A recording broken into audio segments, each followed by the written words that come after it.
If you thought I was frustrated last night, how do you think I feel after dropping both games in a doubleheader to the lowly Detroit Tigers, one of the worst teams in baseball?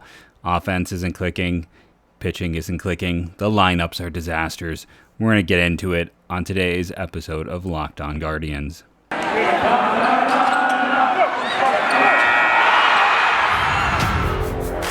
You are Locked On Guardians, your daily podcast on the Cleveland Guardians, part of the Locked On Podcast Network, your team every day.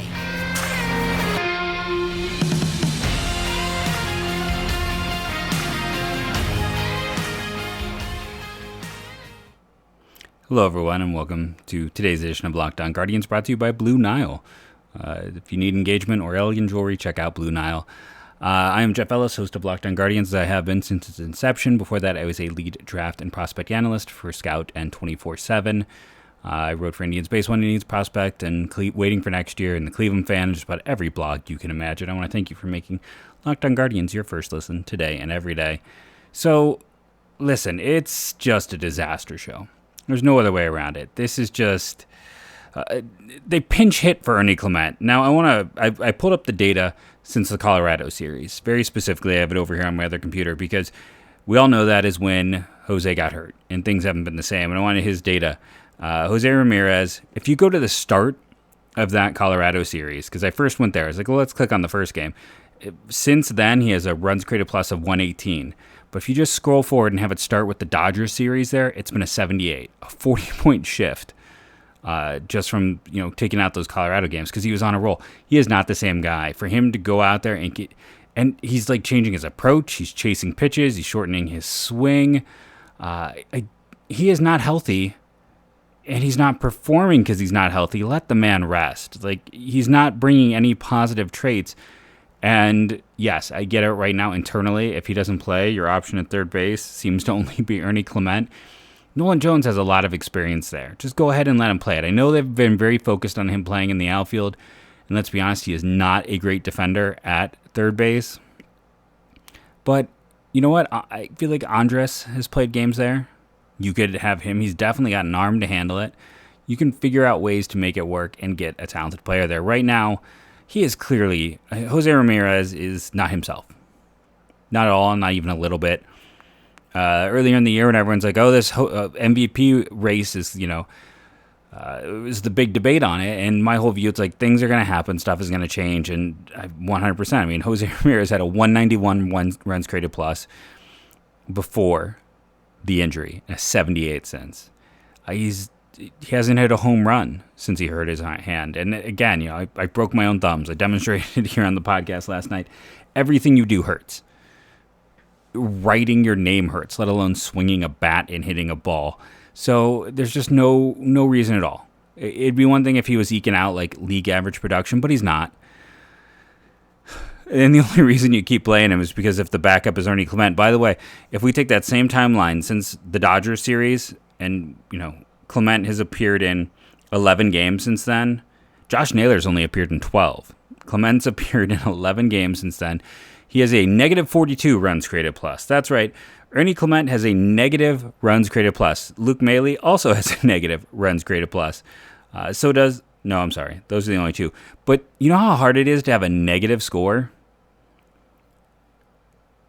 Since the Dodgers series, since mid-June. Now, it's not the largest of sample sizes, but still, those two bats have been that bad. They're both a negative. Remember, average is 100. So to get all the way down to a negative, you have to go all those derivations below. And that's the guy who they pinch hit in today's game and probably hit into a double play. You got a runner on first. You're hoping to get some things going. Focusing, again, on this. Platoon advantages are great. If you have one, Ernie Clement pitches like a hitter and hits like a pitcher right now. And, I've been until this point like this big defender saying like he runs well, he can guard multiple positions. He's a good last guy on the roster. But if we're going to enter this situation where he is getting this many at bats, he can't get this many at bats. You're just punting your season if you're doing that. He has been, again, a negative runs created plus since that Colorado series for him. And Jose's at a 70, who's performed well. I know people get on me for negative. Josh Naylor at a 118, Stephen Kwan a 122, a 135 for Andres, a 143 for Franmil, and a 168 for Ahmed. So there's been a lot of positive player performances in there, but Jose is clearly hurt. Miles Straw has been unlucky, but he's also just in a funk. I mean, he's got a 184 BABIP. 184 BABIP in that time. He's still walking at a good percentage, so Straw's in a funk, and he's been unlucky. Owen Miller's got a -2 since then. And you get Owen Miller, Luke Bailey, and Ernie Clement sometimes in the same lineup, and that's just a murderer's row of production. It's murdering your own team, not the other team. I just mean purely when you're doing that and sending it out there. And it is always great. Like, I saw the comments. I was where someone's like, "Hey, how many years did you play? How many years did you manage?" It's like, I'm not claiming I did any of that, but at the same time, like, how many years did did Chernoff spend in the big leagues? How many years did a lot of these evaluators? I know people in front offices. It's not like I'm sitting here just talking random stuff. Like, I have friends in baseball. I know quite a few people, and you talk to people, and it's all readily available. It's all out there. The data exists, and it's very easy to see, like, okay, so this is how things go. Like, this is what smart minds are doing. This is what, like, Kevin Cash in Tampa is doing. This is what, general managers with their fingers on the pulse are doing. That's not what the Guardians are doing. They're ignoring all of the relevant data right now, and that's how you get Ernie Clement. The front office almost has to, like, cut him just to take him away from Tito. Because here's the thing. I talked about that tweet yesterday where Mike Freeman clapped back on me. Mike Freeman was, at least in 2020, I think was the year he came, or was it 2019? Like, for the first half of the year, he was a 100 runs created plus. He was a league average player. So as he performed, he actually performed well. Now it fell apart. I believe that was 2020, and it didn't stick. But he actually was not a bad bat. Michael Martinez, no. Like, Freeman was kind of one of these, not like the other. Clement is the worst of the three right now in terms of his production. And again, he seems like a great dude. I've only ever heard positive reports. He's just, having him pinch hit and having him hit promptly into a double play perfectly sums up how the offense has gone with him. Again, -42. That means 14 derivations below average. 14. Small sample size, if I'm being fair, but it doesn't change the fact that it's been bad. I mean, even at the best of it, we talked about in yesterday's show, he's a bottom 10 player by runs created plus in baseball. And you're playing him against every lefty. And then if there's a lefty late in the game, you're like, okay, bring him. Again, it only matters if someone's actually good at hitting lefties. It doesn't matter. I'm right-handed. I said it yesterday. If you sent me in, I'm striking out. If you send Clement in, he's not getting a hit. And we're going to take our first break. We're going to come back and actually talk about the games. But to see that pitch hitting to bring him in was just like, what? Why?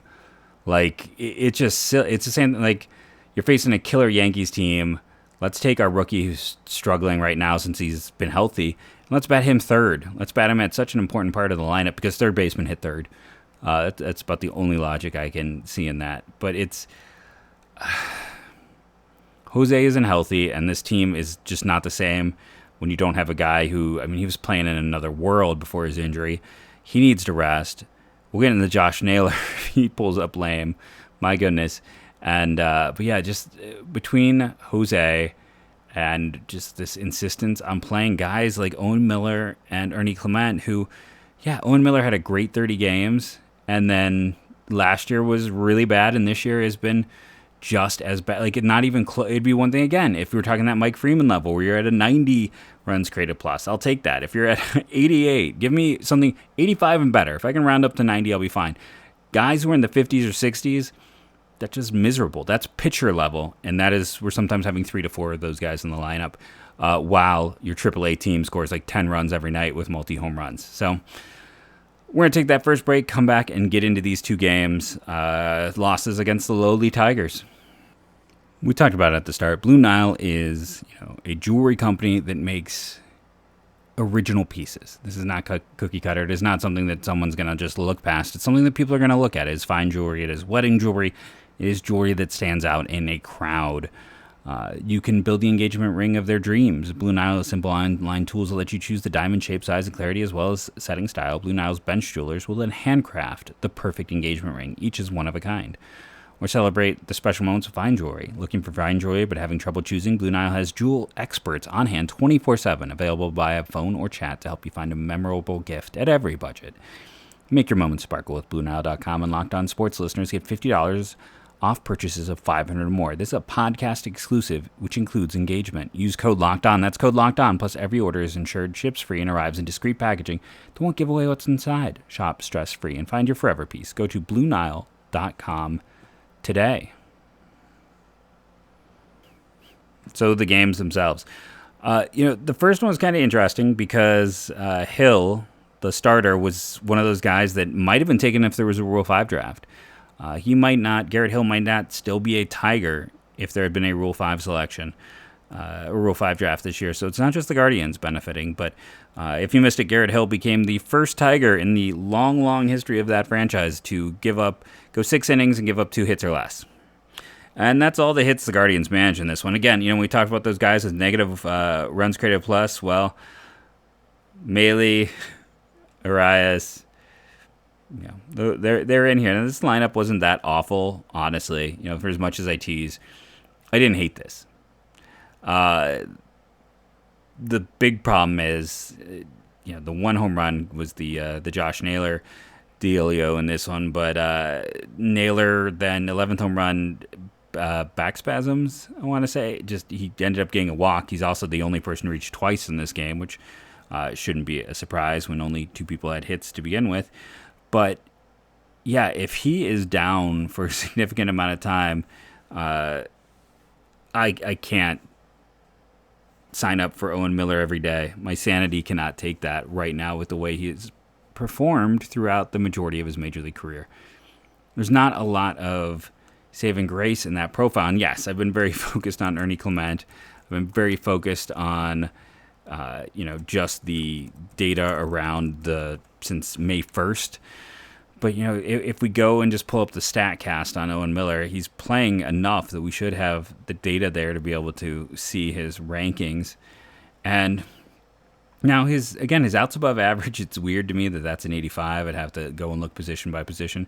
His sprint score is good. His whiff percentage is fine. His K percentage is good.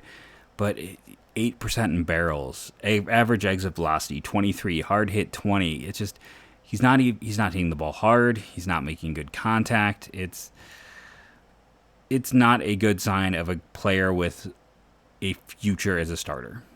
And compare the data to last year. It's eerily similar in a lot of places. Slight upticks, but neither of these are things that make you think this guy's a starter. And now he could be please, if we are going to have a situation where Naylor is down, then Nolan Jones needs to be up. And he doesn't need to be added to the 40-man. You can just go ahead and call him up. It's time. He just continues to kill the baseball.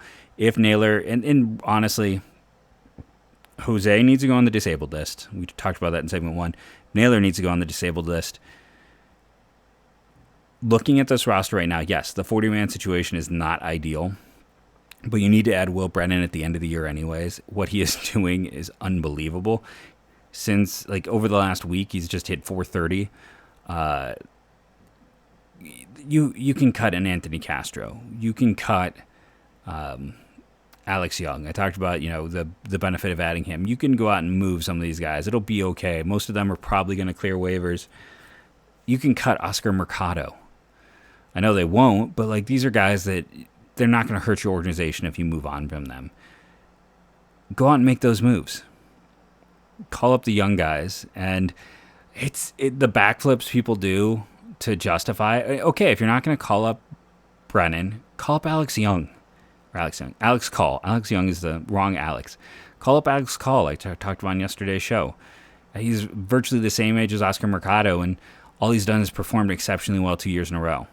I mean, he's performed better in Mercado when they're both in the minor leagues together. Just one has a higher prospect profile and has spent more time in the big leagues, and one has never had a big league shot. Sometimes it works, sometimes it doesn't. If it goes wrong, you haven't lost anything. So if you want to, if you're the people who are sitting back being like, well, they don't want to have all these players with their contracts coming up at the same time. I mean, I kind of get that, but like, I don't think they care. No one's looking that far down the road. Like, no one views every way. If you're someone who's like running a front office, you're expecting a 50% flame out rate on all of these top 10 guys, just in terms of transitioning to the big leagues. Nothing, not even injury, nothing like that. Just a lot of guys, that final step, they cannot get over. There's a lot of Matt Laportas out there. That just happens.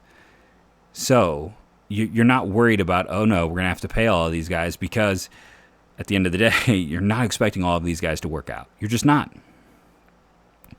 I get all the hype on Spencer Torkelson at the start of the year, and think where he is now with the Tigers. Think about the production. You're not even expecting them all to stay up. Like, if you call up a Will Brennan for a month and he doesn't perform, he goes back down, gets some more seasoning, and then he gets an opportunity later. It's just the way this happens. There aren't we talked about with Andres.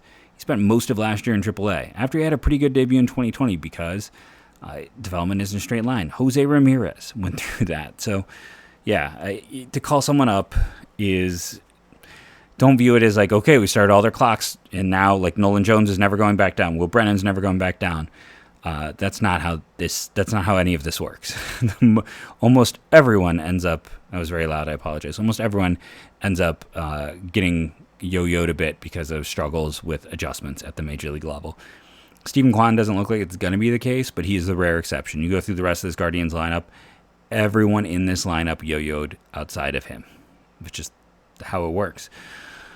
But yeah, so in this game, Guardians managed to have 2 hits.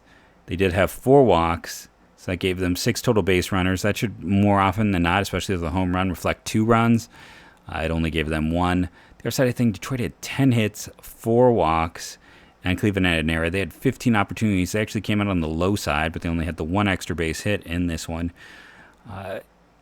It was not a bad performance by Plesac. 6 innings, 2 earned runs on 6 hits and 2 walks. The one thing you notice is the low strikeouts. When he is really dealing, that strikeout rate is higher.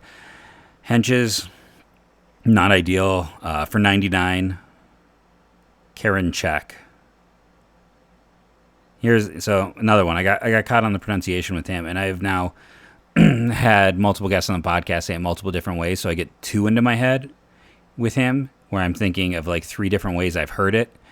I talked about when I watched the Colorado game, and they called him Emmanuel Clace, and even though I've always said Clase from the beginning, I'm like, uh-oh, now that's going to live in the back of my head. So from now on, James K is going to be 99, just so I don't have to fight with myself in my head. It's part of the dyslexia. It's part of my problem with pronunciation and just letters and things like that. So not ideal. It wasn't the worst. And yeah, 3 strikeouts is great, but he gave up an inherited run, and then he gave up a run on his own. And you got to see what you have. I would love for him to get back to where he was a little more than a year ago, but he is... I don't see a pathway to success, just because we all know the sticky stuff were a huge part of what was going on there. And you can just look at the change in his profile as a pitcher in the minors, and you can point out when it happened, but not necessarily. And then Alex Young was fine. I mean, it's a third of an inning. What are you going to say there? Naylor and Plesac are rather easy players of the game in this one for me. Those are 2 of your 3 stars. And then, it's like I almost give it to Straw. Because, hey, he had a walk and a stolen base. That's 2 positive things. No one else had 2 positive things. Every single pitcher gave up a run in relief. Offensively, you had a lot of 0-4s. I mean, Urias did have a walk before he got pinch hit for. No, that was Melee who got pinch hit for. You had a walk for Jose and a hit for Kwan. But at least with Straw, there was a stolen base. There was a second positive trait in that game for the Guardians. It was a bit of a, I don't know, everything about today was brutal if you're a Guardians fan. We're going to take a break. We're going to come back and talk about the third game. This one got painful very quickly. I mean, when you lose Josh Naylor in the first one, And then you come back in this second one, and again, anytime Ernie Clement is pinch hitting for anyone, you know the game went off the rails. Don't be like me. Save yourself money with rockauto.com. I always tell the story about buying windshield wipers and it costing me $50 more than I could have gotten them at Rock Auto. And listen, for do-it-yourselfers, you can save yourself a ton of money at Rock Auto, but if you're like me and you're not car savvy, I just mentioned it's filters. It is those windshield wipers. Those are the easy things. The things you can look at YouTube and about a 3-minute video and see how to take care of. Anything over 3 minutes, back off. But if it's under 3 minutes, you should totally be able to take care of it and save yourself money at Rock Auto. And if you don't know, go look at your car. Get all those specific stuff about what your car is. And then they'll tell you right on the website, okay, this is our best seller for that particular need for this car. American-owned company, helping do-it-yourselfers for over 20 years. RockAuto.com. They'll save you money. And when they save you money, you're going to write Locked On in the How'd You Hear About Us box so they know we sent you there. It helps us out, and it's going to help you out because you're going to save yourself some dough. Remember, that's rockauto.com, and make sure you let them know that Locked On sent you. Oh, what a game. The Eric Haas revenge game. We want to label it that. Yeah, I mean, he's having a bit of a down year, and last year was, it starts to all get compiled. I've been talking so long about all of these guys. I remember, Eric Haas in AA. And again, I want to go back. I don't want to come off as being mean about Ernie Clement. Again, I think he is a major league player. I believe that. I think he is a major league talent. I think he can handle 3 outfield spots in a pinch. He can be a third-string catcher. He can play anywhere on the infield. He is that ultimate glue piece. But putting him in a platoon split where he is required to be an everyday part of your lineup, depending on if you're facing a righty or lefty, that is my issue. When you're viewing him as the pinch hitter off the bench, that is my issue. I think he's absolutely a major league talent. Again, all reports are great dude. He was a limited player in college, and it's like high contact rate. We know the Guardians love that. And he's continued to stay kind of a limited guy. He can be a major league player. I'm not sitting there saying he is not, but I do want to, just in case I'm getting a little too mean here with my statements. So going back to Eric Haas, I was just kind of curious. Yeah, last year was when he hit 22 home runs. I was like, was he one of those guys who was a great 2020? Was it a great 2021? I don't know if it was great, but it was good. It was solid. Let's put it that way. So in this one, hey, the Guardians at least managed a few hits. They had more hits than base runners from the first game. But unfortunately, Cleveland's pitching was, again, not good. Giving up 10 hits. Going in, I mean, Connor Pilkington, you're like only 1 earned run, but his error, it's that whole thing where I've always had this issue. Even as a kid, I'm like, so when they mess up, it's still an unearned run. It's like, yeah, his throwing error, if he doesn't make that error there, that ends the inning. It's only a 1 run. Cleveland is up still at that point in time. Or no, I'm trying to go back. No, Cleveland wouldn't be up. Yes, because Cleveland goes up 3-1 in the top, and then those runs came across in the bottom. So then he goes out to the 5th, and if he's able to blanket them, then maybe it pushes everyone back a little. Trevor Stephan, not the best performance for him either. Multi-inning reliever in this time. He gave up a run. Brian Shaw, they went to him. He is getting very close to that first performance bonus for just showing up. Then after Shaw, at least Enyel, who's had some struggles, goes a clean inning for the Guardians, who reached base twice in this one. Well, there was Andres, and there was Mercado. So for all of my Mercado stuff, he wasn't terrible in this particular game. But box score bingo of it all. Guardians had 6 hits and 4 walks. That is 10 opportunities. That should lead to about 3 runs. Hey, lined up for once. 10 hits and 2 walks with an error, 13 opportunities. That should lead to 4 runs. They got 5. So a little bit better for them. And Faedo didn't have a great go. Tyler Alexander, the former starter, and that's why they brought in Clement, because they had a lefty on the mound and were living and dying with this platoon. It was just unbelievable to watch it unfold. And yeah, so hits into a double play. Rest of this game is just from that point on. It's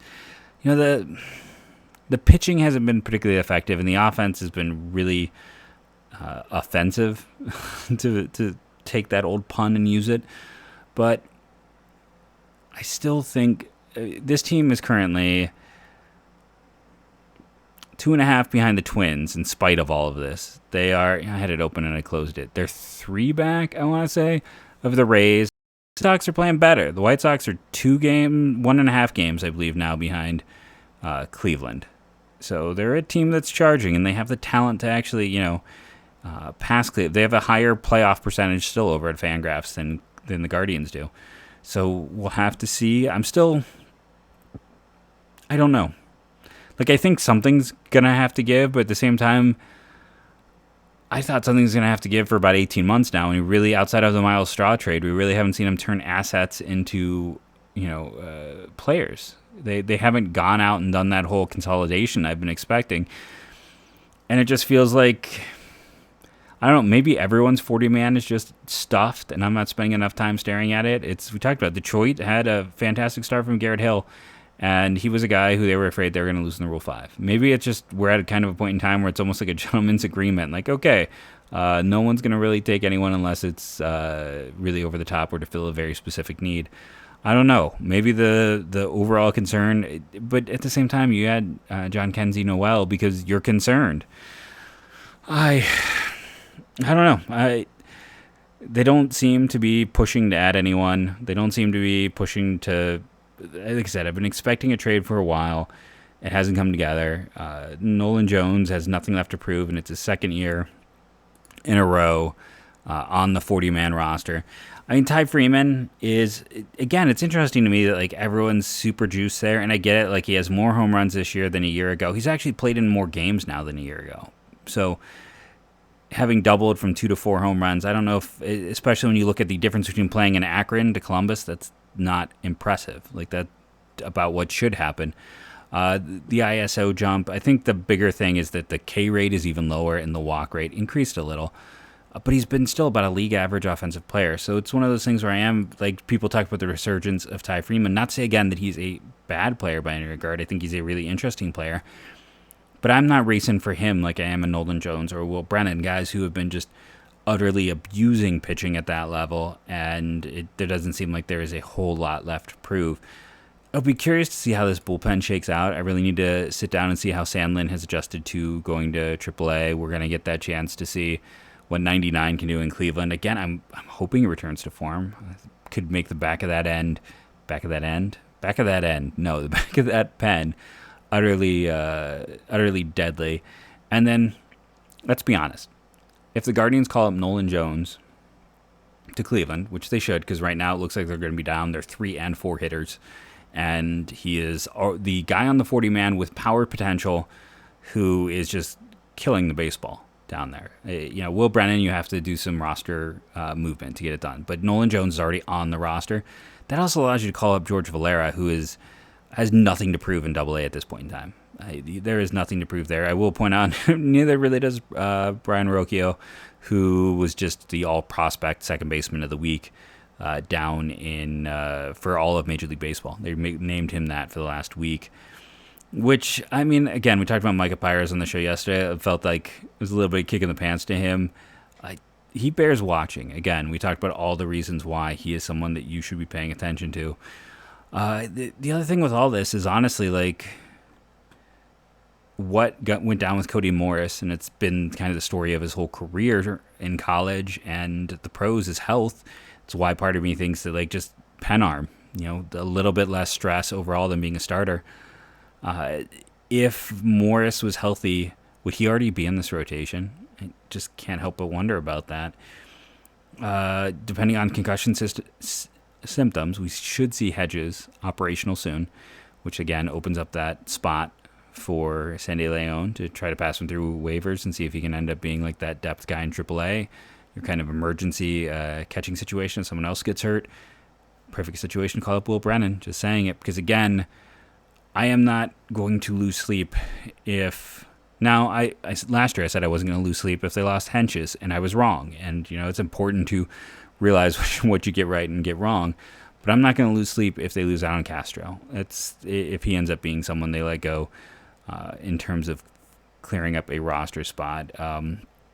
there are other guys who are kind of that slim margins that, go ahead. It'll be okay. They'll figure it out. But, this is a team, like I said, if you're not going to call up Brennan, call up Call. Call up Will Benson. Get crazy. You want, but the thing with Call that makes him why he's the guy I'm all for calling up, pun not intended again. I wish I could say it really, is that, he's 27 and he's right-handed. If you feel like you need a right-handed bat, then go get him. Go give the kid a chance. I mean, does 27 still count as a kid? But, either way, go check out what he can do for this team. If they need to call up, and honestly, 2 more games against the Tigers. I haven't been kind of doing the previews because we know these teams by now. It's been a lot of playing teams we know, and I've just had things to vent about. But these next 2 games favor the Guardians in terms, the Guardians should have been favored in, I would say, 3 out of 4 of these matchups. Now they're obviously not going to win this series, but they should have. Then you have the next 3 against Kansas City, and then it's the searching White Sox. If they don't do some things to help rectify where the lineup is right now, when we talk a week from today, they might be facing the White Sox while being behind the White Sox in the standings for the first time since May. It's a concern. It's a team that has dropped some games of late, and offensively, there isn't a whole lot to get excited by. Go vote for Andres for the All-Star game. Franmil has looked better. Ahmed Rosario has made me look foolish, and Stephen Kwan has continued to be a solid, steady guy who's gonna, just Rookie of the Year vote down to 5th. If they did, he'll get like some 4th and 5th place votes, but he's not sexy enough to get anything higher than that.